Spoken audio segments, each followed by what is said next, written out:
Hello children. Today we will be learning Geography, Class 7, Chapter 11, Contour Maps and Landforms. Let's begin. In Standard 5, we gathered some information about how height and relief are shown on a map. Now we will carry out this following activity. Take a large oblate-shaped potato and other required items as shown above. Observe how a potato appears when seen from the front and when seen from above. Draw an outline of the potato in your notebook. Now we have to cut the potato into two parts so that each part has a flat base. Rest the cut half on its flat base and measure its height in millimeters. This is our potato hill. The tapering side of the potato is the hill top. Draw two circles, each going round the hill, one near the top and the other close to the base. Keep sufficient distance between the circles. The circle near the top will be smaller. Now we will slice the potato on these circles. Please make sure you take help of your parents or someone superior while making these cuts. Now, do not separate the slices. Insert a toothpick or a piece of pointed stick through the slices vertically. Without removing the toothpick, place the sliced potato on a piece of paper. Moving a pencil along the edge of the lowest slice, draw its outline. It will be nearly circular in shape. After drawing the outline, pull the toothpick upwards. Remove the lowest slice delicately and keep it aside. Repeat the same procedure for the other two slices. Observe the figure that is formed after the exercise is complete. You will note that you have drawn 3 concentric circles.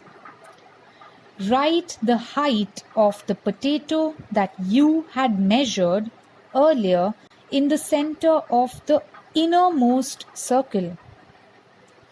Measure the thickness of all the slices you have kept aside. Give value 0 to the outermost circle. How will you give the values to the other lines? Think about it. Do you think that the thickness of each slice that you have measured can help you? After assigning values to each circle, our sketch of the potato hill will be complete. A model of the relief in an area is shown in figure 11.1a. Observe it carefully and answer the following questions. Which landforms do you observe in the model? Which colors have been used on them? Observe the map given in figure 11.1b and answer the following questions. What all do you see in the map? What is the general direction of the ranges shown in the map? Towards which direction is the flat land located in the map? What are the maximum and minimum values of the lines in the map? What do these values indicate? Do you find any similarities in the map and the model in figure 11.1a? What are those? Which figure gives us more information, and what is that information? Is there any similarity between this map and the sketch map of the potato hill?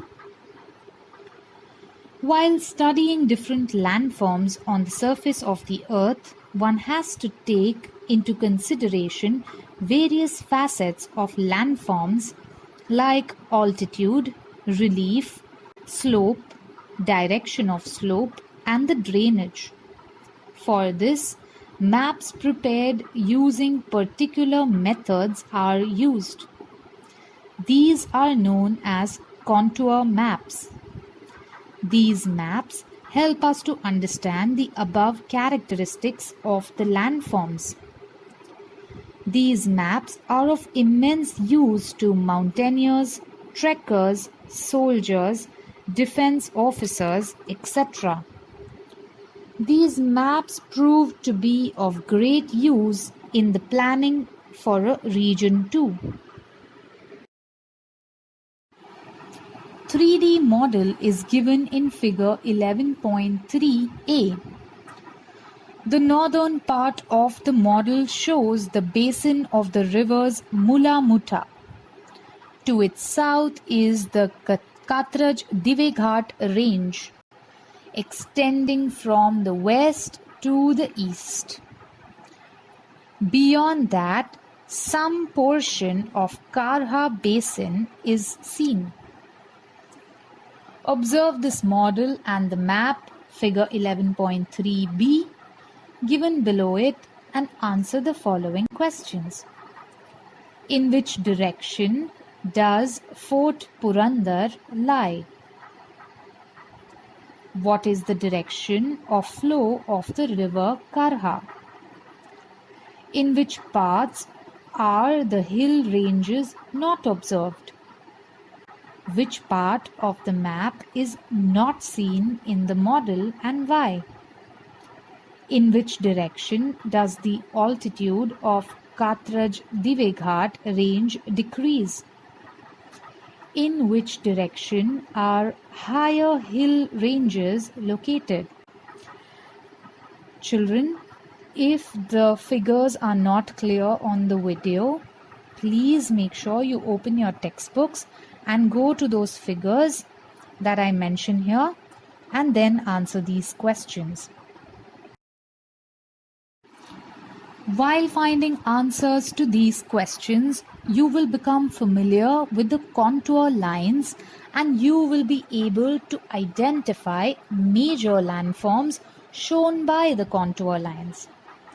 Find the altitude of your place above mean sea level in meters. You have to draw contour lines from mean sea level to your place. The interval of the contour should not be more than 50 meters. Determine how many lines you will draw for this. Friends, consider you have gone for mountaineering.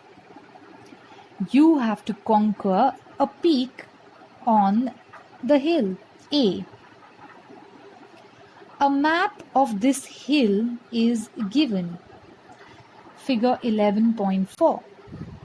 Studying the contour lines in the map, find the side from which you will reach the peak safely and easily. Mark your path on the map with a pencil. Thank you, children. That's all for today. Please make sure you read the textbooks again and watch this video again. Feel free to ask any questions you may have.